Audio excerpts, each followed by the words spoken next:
میرے پیارے آقا صلی اللہ تعالی علیہ وسلم کے پیارے دیوانوں،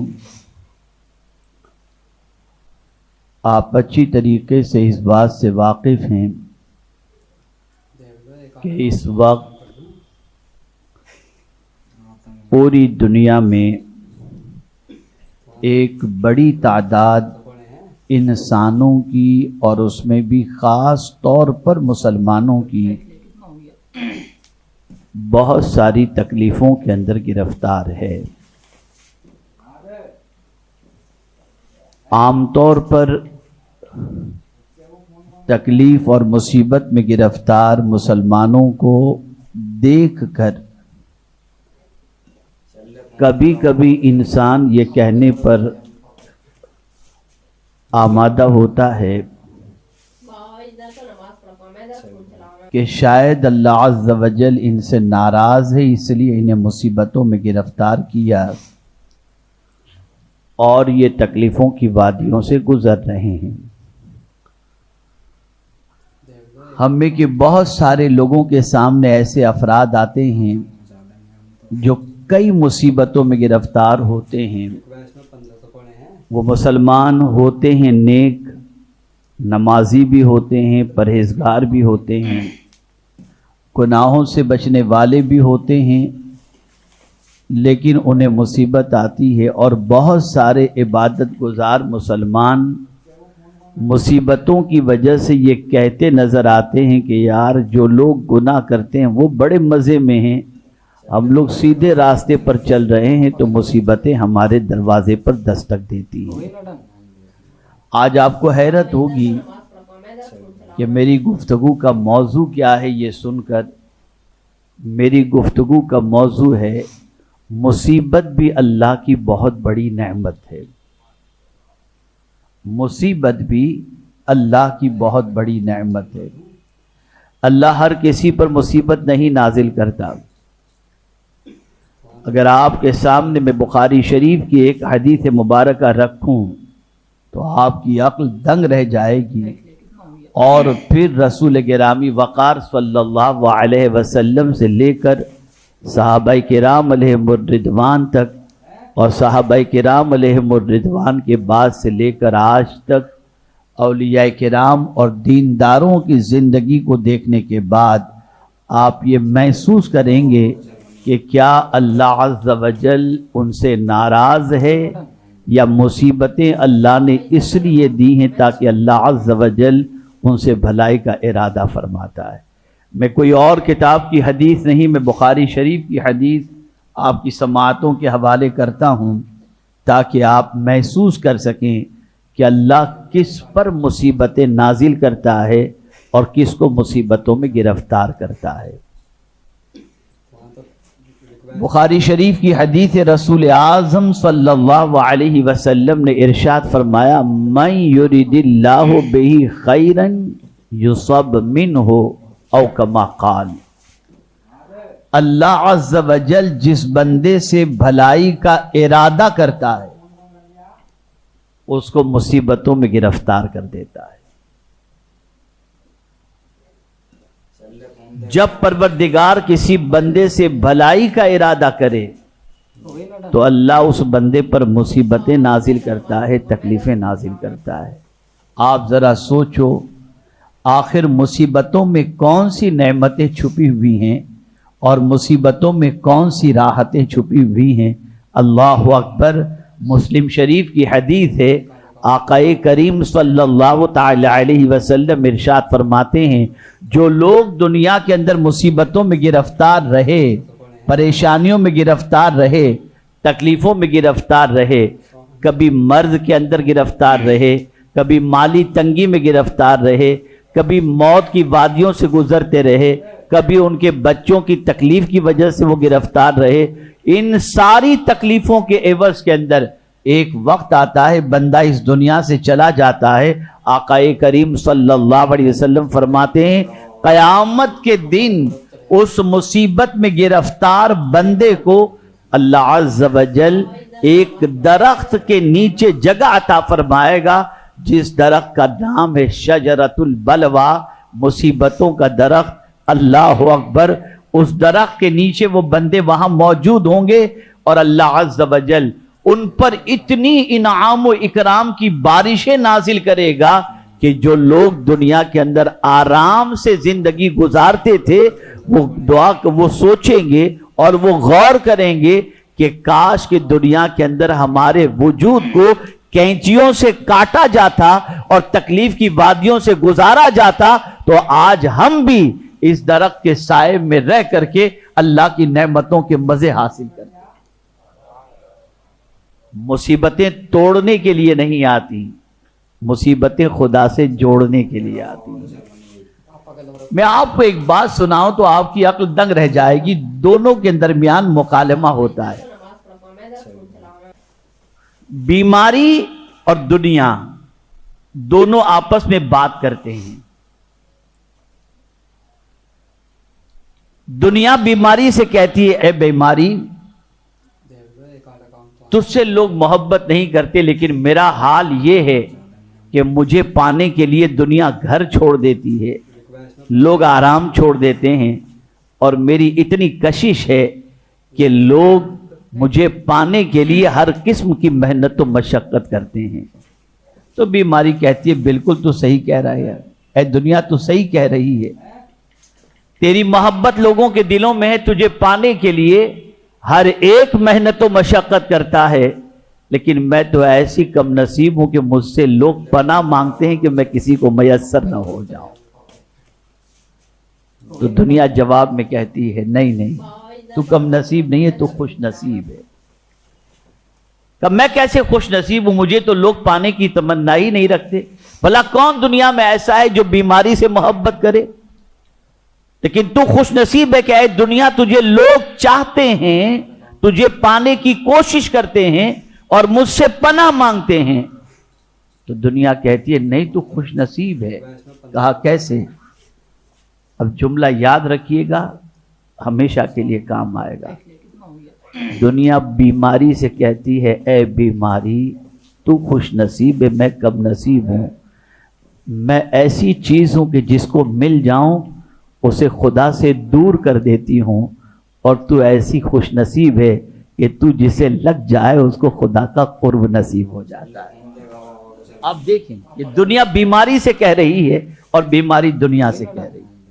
میرے پیارے آقا صلی اللہ علیہ وسلم کے پیارے دیوانوں، آپ ذرا دیکھیں جتنی مصیبتیں اللہ عز و جل عطا فرماتا ہے، ان مصیبتوں کا عوض، ان مصیبتوں کا صلہ، ان مصیبتوں پر صبر کا بدلہ اللہ نے جتنا رکھا ہے وہ کسی اور نیکی کے عوض کے اندر نہیں رکھا. اور مصیبتوں پر اگر کوئی صبر کر لے تو اللہ عز و جل اس صبر کرنے والے کو وہ مقام عطا کرتا ہے جس مقام پر آدمی عبادت کر کے نہیں پہنچ سکتا. اسی کو قرآن نے مینشن کیا ہے وَمَا يُلَقَّاهَا إِلَّا الَّذِينَ صَبَرُوا وَمَا يُلَقَّاهَا إِلَّا ذُو حَظٍّ عَظِيمٍ. بہت سارے ایسے ہیں جنہیں کوئی مرتبہ نصیب ہوتا ہے تو قسمت کی وجہ سے نصیب ہوتا ہے یا صبر کی وجہ سے اللہ انہیں وہ عزت اور مرتبہ عطا فرماتا ہے. دو واقعات آپ کے سامنے کروں. بے قصور تھے حضرت یوسف علیہ السلام، بے قصور تھے، کوئی ان کا جرم نہیں، اور انہیں 7 سال یا 9 سال کی جیل ہوئی.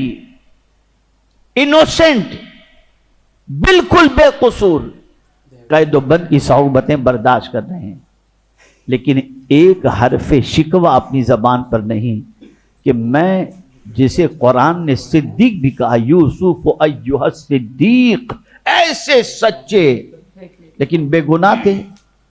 بے گناہی کے باوجود انہیں کئی سالوں تک جیل میں رہنا پڑا، لیکن جیل میں رہتے ہوئے بھی صبر کا دامن اور اللہ کا شکوہ، صبر کا دامن تھاما، اللہ کی شکایت نہیں کی.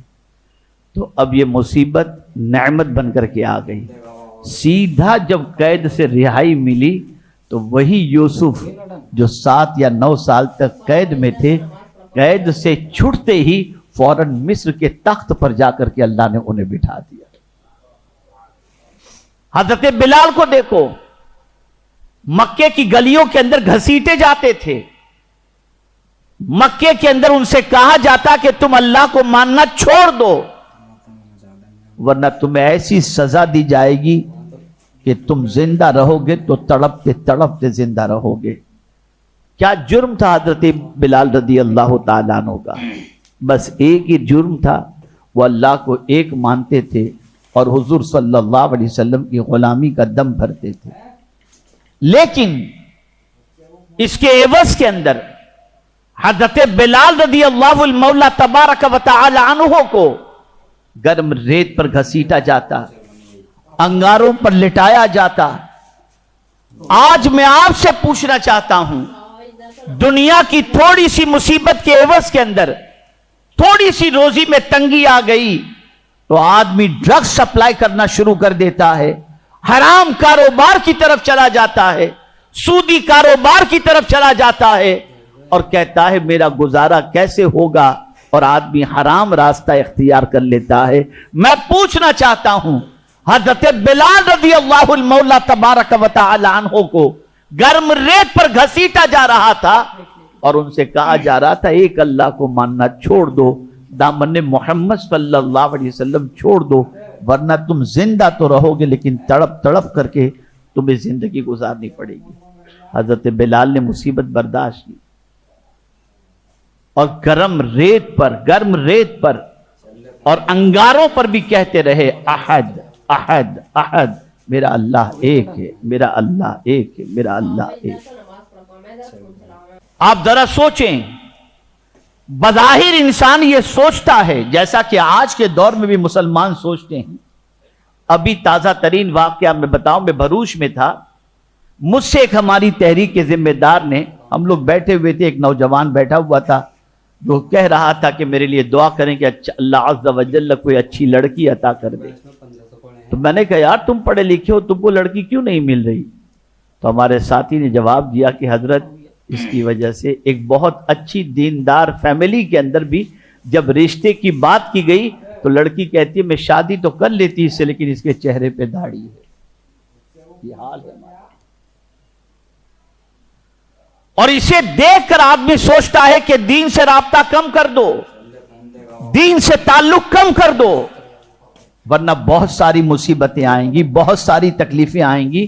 میں آپ سے پوچھنا چاہتا ہوں، حضرت بلال کی کو جو تکلیف تھی کیا ویسی تکلیف ہمیں ہے؟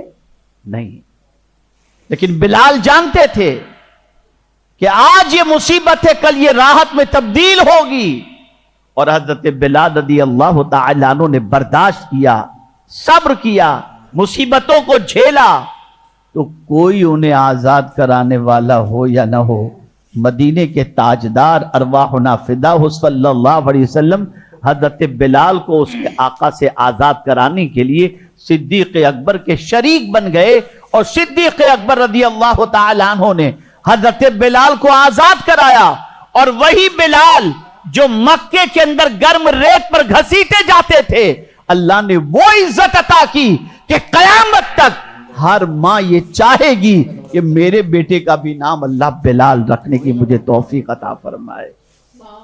میں آپ سے پوچھنا چاہتا ہوں یہ بلال کو مرتبہ ملا کیسے؟ مصیبتوں پر صبر کرنے کی وجہ سے، مصیبتوں کی وادیوں سے گزرنے کی وجہ سے، تکالیف کو جھیلنے کی وجہ سے، اور ان تکالیف کے اندر کوئی غلط راستہ اختیار کرنے کی بجائے پروردگار جل جلالہ کی بارگاہ سے دامن صبر کے بھیک مانگنے کی وجہ سے۔ اللہ اکبر! آپ ذرا سوچو، بہت ساری اچھی آواز والے دنیا میں تھے، بہت سارے اچھے رنگ والے بھی دنیا کے اندر موجود تھے، لیکن قربان حضرت بلال کی عظمت پر کہ وہ اذان نہ دیں تو صبح نہیں ہوتی تھی۔ کیا تاثیر تھی ان کی اذان میں، کیا روحانیت تھی ان کی اذان کے اندر۔ میں پوچھنا چاہتا ہوں یہ مرتبہ اللہ نے حضرت بلال کو کیسے عطا فرمایا؟ وہ مصیبتوں سے گزرنے کے بعد، تکالیف کی وادیوں سے گزرنے کے بعد، دامن اسلام کو مضبوطی سے تھامنے کے بعد، صبر کے دامن کو پکڑ لینے کے بعد۔ اب ایک واقعہ میں عرض کروں جس سے آپ اندازہ لگا سکیں گے کہ حضرت بلال رضی اللہ تعالیٰ عنہ اس بلند مرتبے پر پہنچے کیسے۔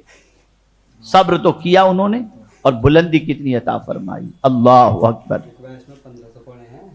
جب رسول گرامی وقار صلی اللہ تعالی علیہ وسلم فاتح مکہ بن کر مکہ مکرمہ کی سرزمین پر داخل ہوئے، وہی مکہ جہاں پر رسول اعظم صلی اللہ علیہ وسلم کے لیے زندگی گزارنے پر بے شمار تکلیفیں ان کے دروازے پر دستک دیتی تھی، راہوں میں کانٹے بچھائے جاتے تھے. آج اللہ نے وہ موقع عطا کیا کہ پیغمبر رحمت صلی اللہ علیہ وسلم فاتح مکہ بن کر مکہ مکرمہ میں داخل ہو رہے ہیں. کعبے کے قریب پہنچے، نماز کا وقت ہوا. ابو بکر بھی موجود، فاروق اعظم بھی موجود، عثمان غنی بھی موجود، مولا علی بھی موجود، اور ایک بڑی تعداد صحابہ کرام علیہم الرضوان کی وہاں پر موجود. اذان کا وقت ہوا. اللہ کے پیارے حبیب ارواحنا فدا ہو صلی اللہ علیہ وسلم نے حضرت بلال سے فرمایا، بلال کعبے کی چھت پر چڑھ کر کے اذان کہو. بلال کعبے کی چھت پر پہنچتے ہیں اور جیسے ہی کہتے ہیں اللہ اکبر اللہ اکبر، صدیق اکبر جو کعبے کے قریب کھڑے تھے ان پر غشی طاری ہوتی ہے، بے ہوش ہو کر کے گر جاتے ہیں. فاروق اعظم نے سہارا دیا.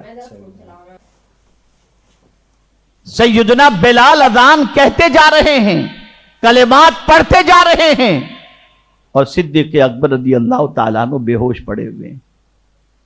اذان مکمل ہوئی. فاروق اعظم رضی اللہ تعالیٰ عنہ نے صدیق اکبر کو کسی طرح ہوش میں لانے کی کوشش کی.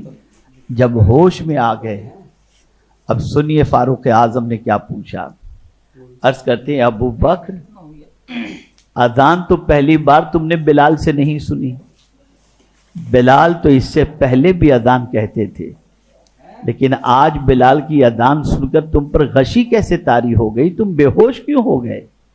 جواب سنیے صدیق اکبر کا. ارشاد فرماتے، عمر تم بھی اپنے قبیلے کے بڑے ہو، میں بھی اپنے قبیلے کا بڑا ہوں، عثمان بھی اپنے قبیلے کے ذمہ دار ہیں، علی بھی اپنے قبیلے کے ذمہ دار ہیں، اور بھی بہت سارے یہاں پر موجود ہیں. لیکن میں حیران ہوں یا اللہ کہ ہم اور تم کعبے کے قریب کھڑے ہیں اور بلال اتنا خوش نصیب ہے کہ کعبہ خود بلال کے قدموں کو چوم رہا ہے. حضرت بلال کعبے کی چھت پر تھے نا، تو قدم کعبے کے اوپر تھے. بلال کتنا خوش نصیب ہے کہ بلال کے قدموں کو کعبہ چوم رہا ہے.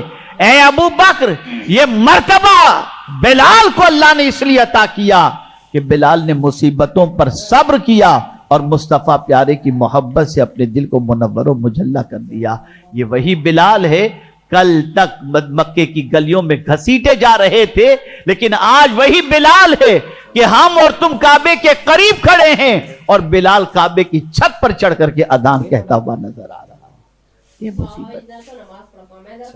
مصیبتوں سے گھبرائیں نہیں.